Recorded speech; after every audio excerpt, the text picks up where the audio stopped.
Hello everyone, मैं रमन कुमार उजक स्वागत करता हूं आप सभी का अपने यूट्यूब चैनल पर। दोस्तों, आज की चर्चा का विषय है आईपीपीबी एग्जीक्यूटिव एग्जाम जो कि 2022 में हुआ था। इंडिया पोस्ट पेमेंट्स बैंक के में वैकेंसी निकली थी एग्जीक्यूटिव पोस्ट पर, उसके लिए एग्ज़ाम हुआ था और इसमें से जो लोग जीडीएस थे उन लोगों को ही मौका दिया गया था और ऐसे जीडीएस जो कि इसके लिए एलिजिबल थे सिर्फ उन्हीं को मौका दिया गया था।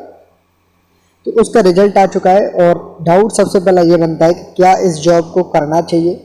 जीडीएस का ये डाउट है, क्या इस जॉब को करना चाहिए या नहीं करना चाहिए। तो ये जो डिसीजन है वो आपको लेने हैं। जॉब प्रोफाइल हम लोग आज बता देते हैं कि आपको क्या काम करना पड़ेगा। आप लोगों को जीडीएस अच्छा लग रहा है या आप लोगों को आईपीपीबी में जाकर के एग्जीक्यूटिव की पोस्ट हासिल करनी है और वो वहाँ पर जाकर के ये काम करना है। जो भी आपको अच्छा लगे वो काम करें, जो नहीं लगे उसे ना करें। ये डिसीजन आप अपने हिसाब से लें। जॉब प्रोफाइल के बारे में हम लोग बता देते हैं अभी आपको थोड़ी देर में। और कुछ लोगों का ये डाउट है, सर क्या जीडीएस से जब हम लोग आईपीपीबी में जाएंगे वहाँ पे जाके अपना काम करेंगे तो क्या फिर से जीडीएस में लौट सकते हैं? बिल्कुल लौट सकते हैं। अगर आप लोग अच्छा काम करोगे तो वहाँ भी रह सकते हैं, नहीं करोगे तो आपको फिर से जीडीएस में भेजा जा सकता है। इसके लिए हर 6 महीने के बाद में आपको चेक किया जाएगा कि परफॉर्मेंस को चेक किया जाएगा, आपके वर्क कल्चर को चेक किया जाएगा कि आप इस लायक हो या नहीं हो। इसी के साथ साथ में आपको 2 साल कंप्लीट करने के बाद में 1 साल और एक्स्ट्रा दी जाएगी अगर आपका काम अच्छा है तो। कहने का क्या मतलब है? कहने का मतलब है कि आप लोग जीडीएस से आईपीपीबी में जा रहे हैं तो अच्छी बात है। वहाँ से लौटने का भी कारण है, अगर वहाँ पर आप लोग काम नहीं करते हो तो वहाँ से भी लौटा आपको जा सकता है। अगर वहाँ पर आप लोग अच्छा काम करते हो तो वहाँ पर भी आप लोग अकॉर्डिंग टू लेटेस्ट नोटिफिकेशन आप लोग मैक्सिमम 3 वर्ष के लिए अभी तक रह सकते हो। आगे कुछ चेंजेस आएंगे तो आपको हो सकता है कि 4, 5, 6 या इससे ज़्यादा भी आपको रखा जा सकता है। तो जॉब प्रोफाइल के बारे में जानते हैं कि आपको क्या काम करना होगा। तो सबसे पहले कि achievement of monthly revenue targets, यानी कि जो हर महीने इंडिया पोस्ट पेमेंट बैंक के जो मंथली रेवेन्यू के जो टारगेट है कि हमें कितना पैसा इस मंथ में जनरेट करना है और उसे कितना ऊपर तक लेके जाना है। तो उसके लिए जो भी टारगेट्स आपको दिए जाते हैं उनको आपको अचीव करना होगा, उनको आपको प्राप्त करना होगा, यानी कि वो टारगेट आपको पूरे करने होंगे। उसे कैसे पूरे कर सकते हैं? जो बैंक के जो प्रोडक्ट्स हैं, बैंक के प्रोडक्ट से मतलब क्या है कि अलग अलग तरीके के खाते हैं, अलग अलग तरीके के इंश्योरेंस स्कीम्स हैं। जो भी प्रोडक्ट्स हैं बैंक के, इंडिया पोस्ट पेमेंट बैंक के, उनकी डायरेक्ट सेल करके आप लोग मंथली रेवेन्यू टारगेट्स को अचीव करोगे। यानी कि इसमें आईपीपीबी की हेल्प करनी है कि जो भी आपके मंथली टारगेट्स आपको दिए जाएंगे उनको आपको अचीव करना होगा। डायरेक्ट सेल्स के थ्रू जो भी बैंक्स के प्रोडक्ट हैं उनको आप लोग डायरेक्ट सेल करोगे, डायरेक्ट बेचोगे। उसके बाद में आपका जो भी टारगेट दिया जाता है वो आपको अचीव करना होगा, सबसे प्राइमरी काम। उसके बाद में क्या और काम क्या है? तो जितने भी कैंपेन्स और इवेंट्स हैं, इवेंट और कैंपेन से मतलब है कि जो भी आपकी ब्रांच है या जो भी आपकी ऑफिस है उसका जो भी एरिया है उस एरिया के अंतर्गत आपको या तो आपको इवेंट्स करने होंगे या आपको कैंप्स लगाने होंगे। यानी कि जैसे हम लोग अपने यहाँ पे करते हैं ना पोस्ट ऑफिस में, जैसे कि टारगेट मेला लगाते हैं, कैंपेन करते हैं, वो सारी चीज़ें अपने को करनी है जिससे कि जो भी कस्टमर है उसे हम लोग पा सकें। यानी कि बैंक का क्या टारगेट है कि इवेंट्स और कैंप्स क्यों लगाए जाते हैं, जिससे ज़्यादा से ज़्यादा लोगों तक बात है, जो भी प्रोडक्ट्स हैं, जो भी स्कीम्स हैं, जो भी इंडिया पोस्ट पेमेंट बैंक से संबंधित जो भी बातें हैं वो लोगों तक पहुंचनी चाहिए, जिससे कि लोग उस कंडीशन में आए कि उनको जो भी फाइनेंशियल इंफॉर्मेशन है वो मिले और उसको वो अडॉप्ट करें। उसके बाद में वो अपना पैसा इन्वेस्ट करना चाहते हैं तो इन्वेस्ट करें। तो सिंपली क्या करना है आपको इवेंट्स होस्ट करने होंगे, कैंपेन्स लगाने होंगे।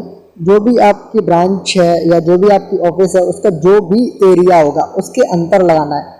ऐसा नहीं है कि आपकी ऑफिस का जो भी एरिया है उससे बाहर जाके आपको कैंपेन या इवेंट्स लगाने, ऐसा नहीं है। आपको जो भी आपका जुरिडिक्शन है, जो भी आपका काम का क्षेत्र है, अधिकार क्षेत्र जो भी है, वहाँ पे आपको करना होगा। और उससे क्या होगा कि जो भी फिनेंशियल से संबंधित, जो भी वित्तीय साक्षरता है उससे संबंधित जो भी जानकारियाँ हैं वो लोगों में पहुँचे, लोग उसे अडॉप्ट करें, लोग उसे अच्छी तरीके से लें, समझें और इन्वेस्ट करें। इसके लिए आपको इंडिया पोस्ट पेमेंट बैंक की आपको सपोर्ट करनी होगी, हेल्प करनी होगी।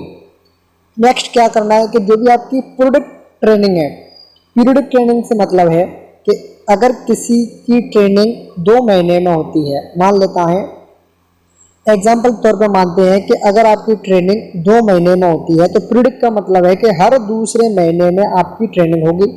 अगर आपकी ट्रेनिंग 6 महीने में होती है तो हर 6 महीने में, यानी पीरियडिक से मतलब है कि एक के बाद में जो भी आपका टाइम है वो रेगुलर इंटरवल में आपकी ट्रेनिंग्स होंगी और आपको एजुकेशनल सेशंस देने हैं। एजुकेशनल सेशन से मतलब क्या है कि जो भी इंडिया पोस्ट पेमेंट बैंक के प्रोडक्ट एंड सर्विसेज हैं, जो भी अकाउंट्स हैं, जो भी उनकी सेविंग स्कीम्स हैं, जो भी उनकी करंट स्कीम्स हैं, जो भी उनके डिजिटल अकाउंट्स हैं, जो भी उनके इंश्योरेंस सेक्टर से संबंधित जो भी उनके एग्रीमेंट्स हैं, उनकी जो भी प्रोडक्ट्स एंड सर्विसेज हैं इंडिया पोस्ट पेमेंट बैंक के, उससे संबंधित आपको जीडीएस को बताना होगा, कस्टमर्स को बताना होगा, उनको ट्रेनिंग देनी होगी। जीडीएस को आपको ट्रेनिंग देनी पड़ेगी, आपको उनको समझाना पड़ेगा, उनको एजुकेशन सेशन भी कराने होंगे।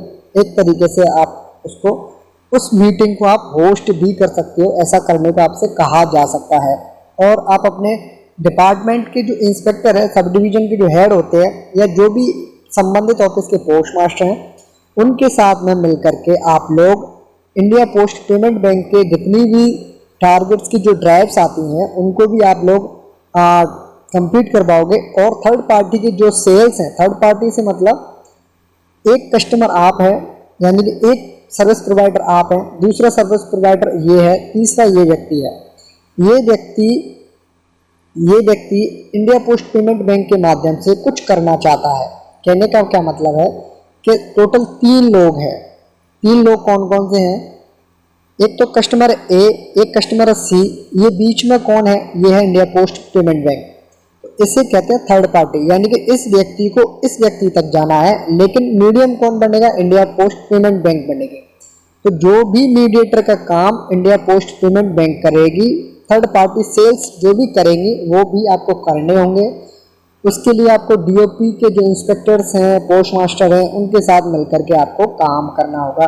सिंपली एक कस्टमर की रीच को आपको कस्टमर तक ही पहुंचाना है, लेकिन आप लोग इंडिया पोस्ट पेमेंट बैंक के माध्यम से करोगे, आप लोग मीडिएटर का काम करोगे, या एक किसी कंपनी का काम कस्टमर तक है तो उसको भी आप लोग करोगे।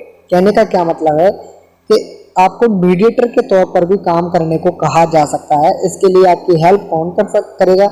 आपको किन का सहयोग करना पड़ेगा? डीओपी के इंस्पेक्टर्स का सहयोग करना पड़ेगा और पोस्ट मास्टर का सहयोग करना पड़ेगा, जिससे कि जो आईपीबी की ड्राइव्स हैं या थर्ड पार्टी सेल्स की जो ड्राइव्स हैं उनको आपको अचीव करना है, उनको आपको ऑपरेट करना होगा। जीडीएस को असिस्ट करना होगा, जिससे कि आप लोग नए कस्टमर्स को पा सकें इंडिया पोस्ट पेमेंट बैंक के लिए, या जो भी उसके पार्टनर ऑर्गेनाइजेशंस हैं। पार्टनर ऑर्गेनाइजेशन से मतलब क्या है कि अगर इंडिया पोस्ट पेमेंट बैंक किसी कंपनी के साथ में इंश्योरेंस स्कीम लॉन्च करता है तो आपको इंडिया पोस्ट पेमेंट बैंक के लिए भी कार्य करना होगा और इनके जो भी काम है वो भी करने होंगे। इसका क्या मतलब है? इसका ये मतलब है कि अगर insurance scheme India post payment bank को टारगेट्स देती है तो आपको वो टारगेट्स भी पूरे करने होंगे। यानी कहने का क्या मतलब है? कहने का मतलब ये है कि आपको इंडिया पोस्ट पेमेंट बैंक के भी काम करने होंगे और उनके जो भी पार्टनर ऑर्गेनाइजेशंस हैं उनसे संबंधित जो भी काम है वो करने होंगे। जीडीएस को आपको असिस्ट करना होगा, जिससे कि आप लोग नए कस्टमर्स को ले सकें और काम को आगे बढ़ा सकें। इंडिया पोस्ट पेमेंट बैंक के जो भी मैनेजर्स हैं, आईपीपीबी के जो भी मैनेजर्स हैं, उनके द्वारा जो भी काम आपको दिया जाएगा समय समय पर आपको वो भी करना होगा। यानी कि आपके उनके द्वारा जो भी टारगेट्स दिए जाते हैं, जो भी कार्य दिया जाता है वो आपको करना होगा। उसके बाद में आपको क्या करना है? सिंपली कि आपको कस्टमर को सबसे पहले तो पहचानना है, उसको कस्टमर को अपने प्रोडक्ट एंड सर्विसेज बेचने होंगे। आपने बेच दिया, आपको उस सेल को फिर आगे ग्रोथ करना होगा। ग्रोथ करने के बाद में आपको वो सस्टेन करना होगा। कहने का मतलब ये है कि किसी टारगेट को आपने अचीव कर लिया, उससे ज़्यादा आपको काम करके देना है, ग्रोथ करनी है। उसके बाद में उस ग्रोथ को कंटिन्यू करने का मतलब ये है कि कि आप लोग इस ग्रोथ के नीचे नहीं आ सकते हो, आप लोगों को इस टारगेट से ऊपर काम करके देना होगा। कहने का मतलब ये है कि इंडिया पोस्ट पेमेंट बैंक के जो भी टारगेट्स हैं, जो भी कस्टमर्स हैं, जो भी प्रोडक्ट एंड सर्विसेज को बेचने के बाद में आपका जो भी डाटा है उसको एक्वायर करना होगा, कस्टमर्स को उनको बेचना होगा, ग्रोथ करनी होगी आपको।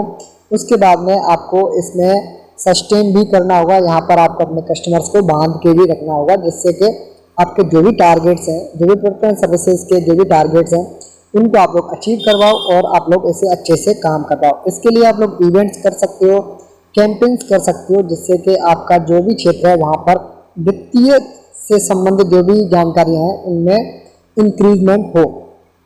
सिंपली आपको क्या करना है, डेवलप और मैनेज करना है studies relationship with all channel partners to drive sales and disseminate marketing information. कहने का मतलब ये है कि इंडिया पोस्ट पेमेंट बैंक से संबंधित जितने भी ऑर्गेनाइजेशंस हैं, इन्होंने जिनके साथ भी टाई अप किया है, उनके जो भी सेल्स हैं, उनके जो भी प्रोडक्ट्स हैं, उनको या उनकी जो भी इंफॉर्मेशंस हैं कि हमारे प्रोडक्ट के बारे में ये इंफॉर्मेशन दीजिए, वो दीजिए, वो सभी कार्य आपको करने होंगे। साथ के साथ में आपको क्या करना है, आपको इवेंट्स भी करने होंगे, ट्रेनिंग्स भी करने होंगे, प्रमोशन से संबंधित जो भी कार्य हैं वो भी करने होंगे, जिससे कि आप लोग जो भी बैंक के बिजनेस गोल्स हैं उनको आप लोग अचीव कर पाओ। उसके साथ साथ में बैंक आपको समय समय पर जो भी जिम्मेदारियां देगी आपको वो भी पूरी करनी होंगी। तो मोरल ऑफ द स्टोरी या कहें कि इसका संक्षिप्त में हम लोग अगर देखें तो हम लोगों को सिंपली क्या करना है, India post payment bank plus उनके जो भी पार्टनर ऑर्गेनाइजेशंस हैं या उनके पार्टनर्स जो भी हैं, उनके प्रोडक्ट एंड सर्विसेज को, उनके जो भी उत्पाद और सेवाएं हैं, उनके जो भी फाइनेंशियल गोल्स हैं उनको अचीव करना होगा, उनमें ग्रोथ करनी होगी, उनको आपको आगे तक ले जाना होगा। कहने का मतलब ये है कि जो लोग सिर्फ ये सोच के जीडीएस से भाग रहे हैं कि उनको टारगेट्स पूरे नहीं करने हैं, कोशिश करें आप लोग जीडीएस में ही रहें, क्योंकि यहाँ आपको ज़्यादा कार्य करना होगा, क्योंकि आपको यहाँ पर इनकम भी तो ज़्यादा होने वाली है। जहाँ पर पैसा आपको ज़्यादा मिलेगा वहाँ आपको वर्कलोड ज़्यादा करना ही होगा, ज़्यादा ही मिलेगा, आपको काम ज़्यादा करना होगा, आपको जो भी टारगेट्स हैं वो भी अचीव करके देने होंगे, जिससे कि आप लोग जो 6 मंथ का पीरियड है जिसमें आप लोगों का कार्य चेक किया जाएगा, वहाँ से अगर आपको आगे तक जाना है, 2 साल कंप्लीट करनी है या उसके बाद में 1 साल का और एक्सटेंशन लेना है, तो आपको उसके लिए मेहनत करनी ही होगी। आप लोगों को टारगेट्स पूरे ही करने होंगे एनी हाउ कंडीशन, किसी भी परिस्थिति को मद्देनज़र आपको जो भी कंडीशंस आपकी होंगी ना, आप जो भी एक्सक्यूज़ दोगे, अब जो भी एक्सक्यूज़ देने वाले हो वो जो सारे एक्सक्यूज़ हैं उनको नहीं सुना जाएगा, आपको सिर्फ और सिर्फ आपके काम को देखा जाएगा कि आपने काम कितना किया है और कैसे किया है। ये ज़रूरी नहीं है आपने कितना काम किया है, ज़्यादा काम किया है तो अच्छी बात है, कम किया है तो आपको फिर से जीडीएस में आपको भेज दिया जाएगा। सिंपली आपको करना क्या है, आप लोगों को समझ में आ गया होगा। आप लोग इन्हीं चीज़ों को ध्यान में रखते हुए आप लोग अपने डिसीजंस लेंगे। और इस वीडियो को करता हूँ मैं यहीं पे एंड। ये है अंत इस वीडियो का। धन्यवाद।